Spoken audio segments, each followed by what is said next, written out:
ದೇವಸ್ಥಾನಗಳು ಉಳಿಬೇಕು, ನಮ್ಮ ಹಾಸ್ಪಿಟಲ್ಗಳು ಉಳಿಬೇಕು. ಇದನ್ನ ಉಳಿಸುವ ಪ್ರಯತ್ನ ಮಾತ್ರವಾಗಿದೆ.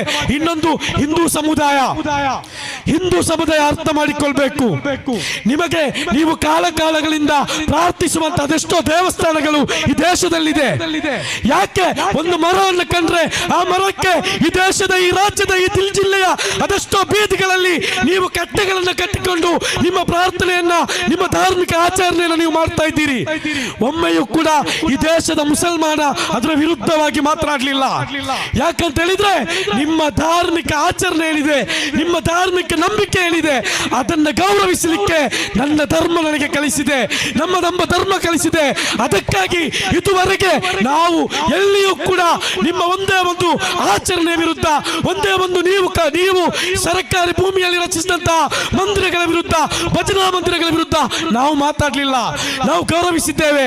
ಇವತ್ತು ನಾವೇ ದಾನ ಮಾಡಿದಂತಹ, ನಮ್ಮ ಹಿರಿಯರು ಬಿಟ್ಟು ಹೋದಂತಹ ನಮ್ಮದೇ ಹಕ್ಕನ್ನ ಸರ್ಕಾರ ಕಸಿಯುವಾಗ ನೀವು ಯಾಕೆ ಅದನ್ನು ಬೆಂಬಲಿಸ್ತಾ ಇದ್ದೀರಿ? ನೀವು ಯಾಕೆ ಇದನ್ನು ಅವಲೋಕನ ಮಾಡ್ತಾ ಇಲ್ಲ? ಈ ದೇಶದಲ್ಲಿ ಕಾಲಗಳಲ್ಲಿ ಅವರು ಹೂಡಿಟ್ಟಂತಹ ದೇವಸ್ಥಾನಗಳಲ್ಲಿ ಹೂಡಿಟ್ಟಂತಹ ಯಾವುದಾದ್ರೂ ಒಂದು ಆಸ್ತಿಯ ಬಗ್ಗೆ ನಾವು ಇದುವರೆಗೆ ಮಾತಾಡಿದ್ದೇವೆಯಾ? ನಾವು ಮಾತಾಡಲಿಲ್ಲ. ನಾವು ಮಾತಾಡೋದು ಕೂಡ ಇಲ್ಲ. ನಾಳೆ ಯಾವುದಾದ್ರೂ ಒಂದು ದೇವಸ್ಥಾನದ ಪೂಜೆಯನ್ನು ನಿಲ್ಲಿಸಲಿಕ್ಕೆ ಯಾವುದಾದ್ರೂ ಒಬ್ಬ ಅಧಿಕಾರಿ ಮುಂದೆ ಬಂದ್ರೆ ಅದನ್ನ ಪ್ರಶ್ನಿಸಲಿಕ್ಕೆ ಈ ಮುಸ್ಲಿಂ ಸಮುದಾಯ ಮುಂದೆ ಇರ್ತದೆ. ಅದರಲ್ಲಿ ಸಂಶಯವಿಲ್ಲ. ಆದರೆ ನಮ್ಮ ಹಕ್ಕನ್ನು ಕಸಿಯುವಾಗ, ನಮ್ಮ ಧಾರ್ಮಿಕ ವಿಚಾರಗಳಿಗೆ ಹಸ್ತಕ್ಷೇಪವನ್ನು ಮಾಡುವಾಗ, ನನಗೆ ಈ ದೇಶದ ಸಂವಿಧಾನ, ಈ ದೇಶದ ಪ್ರಜಾಪ್ರಭುತ್ವ, ಈ ದೇಶದ ಜಾತ್ಯತೀತತೆ ನೀಡಿದಂತ ಅವಕಾಶಗಳನ್ನು ಕಸಿದುಕೊಳ್ಳುವಾಗ ನೀವು ನಮ್ಮೊಂದಿಗೆ ನಿಲ್ಲದಿದ್ದರೂ ಪರವಾಗಿಲ್ಲ, ನೀವು ನಮ್ಮ ವಿರುದ್ಧ ನಿಲ್ಲಬಾರದು ಅನ್ನೋದನ್ನ ನಾವು ಬಹಳ ವಿನಮ್ರವಾಗಿ ನಿಮ್ಮಲ್ಲಿ ವಿನಂತಿಸ್ತಾ ಇದ್ದೇವೆ. ಯಾಕಂತ ಹೇಳಿದ್ರೆ ನೀವು ಒಟ್ಟಾಗಿ ಬಾಳಿದರೆ, ಸೌಹಾರ್ದತೆಯಿಂದ ಬಾಳಿದರೆ, ಭಾವೈಕ್ಯತೆಯಿಂದ ಬಾಳಿದರೆ ಈ ದೇಶ ಉಳಿಯುತ್ತೆ. ಅದು ಬಿಟ್ಟು ಫ್ಯಾಸಿಸ್ಟರಿಂದ, ಸಂಘ ಪರಿವಾರದಿಂದ, RSS ನಿಂದ, ಭಾಗವತನಿಂದ ಈ ದೇಶ ಉಳಿಯುವುದಿಲ್ಲ. ನಾವೆಲ್ಲರೂ ಕೂಡ ಅರ್ಥ ಮಾಡಿಕೊಳ್ಬೇಕಾದಂತ ಇನ್ನೊಂದು ವಿಚಾರ ಇದೆ. ಈ ವಕ್ಫ್ ಬಿಲ್ ಅನ್ನ ಜಾರಿಗೊಳಿಸುವಂತ ಕೆಲವೇ ದಿನಗಳ ಮುಂದೆ ಈ ದೇಶದ ಪ್ರಧಾನಿ ಎಲ್ಲಿಗೆ ಹೋಗ್ತಾರೆ ಅಂತ ಹೇಳಿದ್ರೆ, ಸಂಘ ಪರಿವಾರದ ನಾಗಪುರದ ಕಚೇರಿಗೆ ಹೋಗಿ ಭಾಗವತರವರನ್ನ ಭೇಟಿಯಾಗಿ ಬರ್ತಾರೆ. ಜನರು ಈ ದೇಶದ ನ್ಯಾಯಾಂಗ ವ್ಯವಸ್ಥೆಯಲ್ಲಿ ಮತ್ತೆ ಭರವಸೆ ಇಡುವಾಗಲೂ ಕೂಡ ಈ ದೇಶದಲ್ಲಿ ಬಾಂಬ್ ಸ್ಫೋಟ ಮಾಡಿದಂತಹ ಪ್ರಜ್ಞಾ ಸಿಂಗ್ರ ಕೇಸಿನ ಮೇಲೆ ತೀರ್ಪು ನೀಡಬೇಕಾದಂತ ಒಬ್ಬ ನ್ಯಾಯಾಧೀಶ ಕೆಲವೇ ದಿನಗಳು ಬಾಕಿಯಾಗಿದ್ದಾಗ ಟ್ರಾನ್ಸ್ಫರ್ ಆಗ್ತಾರೆ.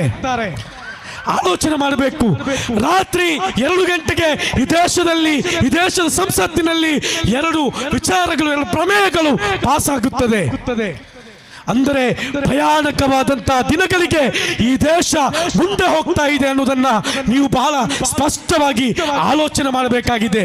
ವಕ್ಫ್ ಬಿಲ್ಲಿನಲ್ಲಿ ಈ ಮಾಡಿರುವಂತಹ ಪ್ರತಿಯೊಂದು ತಿದ್ದುಪಡಿಯೂ ಕೂಡ, ಅದರ ಪ್ರತಿಯೊಂದು ಪದಗಳು ಕೂಡ ಈ ದೇಶದ ಸಂವಿಧಾನದ ಆಶಯಗಳಿಗೆ ಕೊಡಲಿ ಹೇಟನ್ನು ಹಾಕುವಂತಹ ವಿಚಾರಗಳಾಗಿವೆ. ಅದನ್ನು ನಾವು ಅರ್ಥ ಮಾಡಿಕೊಳ್ಳಬೇಕಾಗಿದೆ. ಆಗ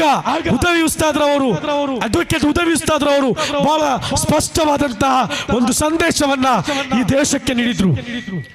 ನಾನು ಕೂಡ ಈ ಬಿಲ್ ಅನ್ನ ಇಲ್ಲಿ ತರಲಿಕ್ಕೆ ಹೊಟ್ಟಂತಹ ಅಮಿತ್ ಶಾ, ಮೋದಿ, ಬಿಜೆಪಿ, ಸಂಘ ಪರಿವಾರಕ್ಕೆ ಈ ವೇದಿಕೆಯಲ್ಲಿ ಬಹಳ ಸ್ಪಷ್ಟಪಡಿಸುವಂತ ವಿಚಾರವಾಗಿದೆ. ವಕ್ಫ್ ಅದು ಅಲ್ಲಾಹನದ್ದಾಗಿದೆ. ಅದು ಅಲ್ಲಾಹನದು. ಹಿಂದೆಯೂ ಅಲ್ಲಾಹನದಾಗಿತ್ತು, ಈಗಲೂ ಅಲ್ಲಾಹನಾಗಿದೆ. ಇನ್ಶಾ ಅಲ್ಲಾಹ್ ಅದು ನಾಳೆಯೂ ಮುಂದಿನ ಎಲ್ಲ ದಿನಗಳಲ್ಲೂ ಕೂಡ ಅದು ಅಲ್ಲಾಹನದ್ದೇ ಆಗಿರ್ತದೆ. ಅದನ್ನು ನೀವು ತಡೆಯುವುದಾದರೆ ನಿಮ್ಮನ್ನ ಎಲ್ಲಾ ರೀತಿಯಲ್ಲಿ ಈ ಸಂವಿಧಾನವನ್ನು ಹಿಡಿದುಕೊಂಡು, ಈ ದೇಶದ ಸಂವಿಧಾನವನ್ನು ಹಿಡಿದುಕೊಂಡು ನಿಮ್ಮನ್ನ ಎದುರಿಸಲಿಕ್ಕೆ, ಪ್ರತಿರೋಧಿಸಲಿಕ್ಕೆ ತಯಾರಾಗಿದ್ದೇವೆ. ನಾನು ಅಮಿತ್ ಶಾ ಅವರ ಭಾಷೆಯಲ್ಲೇ ಅವರಿಗೆ ಹೇಳ್ತಾ ಇದ್ದೇನೆ, ತುಮಾರೆ ಬಂದೂಕ್ ಮೇ ಗೋಲಿ ಕಂ ಪಡೆಗೆ, तुम्हारे बंदूक में गोली कम पड़ेगे लेकिन हमारे सीने नहीं ಆಟಗಾರರು ಅವರ ಕಾಲಪಾಣಿಯ ಶಿಕ್ಷೆಯನ್ನು ಅನುಭವಿಸಿದ್ರು, ಅದನ್ನು ಎದುರಿಸಿದ್ರು. ಅವರ ನೇರುಗಂಬಕ್ಕೆ ಹತ್ತಿ ಅಶ್ಫಾಕುಲ್ಲಾ ಖಾನ್ ಅಂತವರು ಈ ದೇಶದಲ್ಲಿ ಹುತಾತ್ಮರಾದ್ರು. ಆದರೆ ನೀವು ಪೂಜಿಸುವಂತಹ ಸಾವರ್ಕರ್ ನಂತವರು ಕ್ಷಮಾಪತ್ರವನ್ನು ಬರೆದು ಈ ದೇಶವನ್ನ ಅವರ ಕಾಲುಗಳಿಗೆ ಇಡ್ಲಿಕ್ಕೆ ಪ್ರಯತ್ನ ಮಾಡಿದ್ರು. ಆದರೆ ಈ ಮುಸಲ್ಮಾನರು ತಯಾರಾಗಲಿಲ್ಲ. ಅಂದು ಉಲಾಮಗಳು ಹೇಳಿದ್ರು, ನೀವು ಈ ದೇಶಕ್ಕಾಗಿ ಹೋರಾಟ ಮಾಡಲಿಕ್ಕೆ ಹುತಾತ್ಮರಾಗಲಿಕ್ಕೆ ತಯಾರಾಗಬೇಕಂತ ಹೇಳಿದ್ರು. ಇವತ್ತು ನಮ್ಮ ಉಲಾಮಗಳು ಇಲ್ಲಿ ಕೋಆರ್ಡಿನೇಷನ್ ಕಮಿಟಿಯನ್ನು ಮಾಡಿಕೊಂಡು ನಮ್ಮಲ್ಲಿ ಹೇಳ್ತಾ ಇದ್ದಾರೆ, ಈ ಹೋರಾಟದಿಂದ ಹಿಂದೆ ಸರಿಬೇಡಿ, ಮುಂದುವರಿಯಿರಿ. ಸಾವಿರಾರು ಸಂಖ್ಯೆಯಲ್ಲಿ ನಾವೆಲ್ಲರೂ ಕೂಡ ಒಗ್ಗೂಡೋಣ, ಧ್ವನಿ ಎತ್ತೋಣ ಅಂತ ಹೇಳ್ತಾ ಇದ್ದಾರೆ. ಖಂಡಿತವಾಗಿಯೂ ಸೋಷಿಯಲ್ ಡೆಮೋಕ್ರೆಟಿಕ್ ಪಾರ್ಟಿ ಆಫ್ ಇಂಡಿಯಾದ ನಮ್ಮ ರಾಷ್ಟ್ರೀಯ ಅಧ್ಯಕ್ಷನನ್ನ ಈ ಹೋರಾಟದ ಹೆಸರಲ್ಲಿ MK ಫೈಜಿಯನ್ನ ಮೊದಲ ಇರೆಯಾಗಿ ಈ ದೇಶದ ಜೈಲಿಗಟ್ಟಲಾಗಿದೆ. ಆದರೂ ಕೂಡ ನಾವು ಹಿಂದೆ ಸರಿಯುವುದಿಲ್ಲ. ಈ ಉಲಾಮಗಳು ಕರೆಕೊಟ್ಟ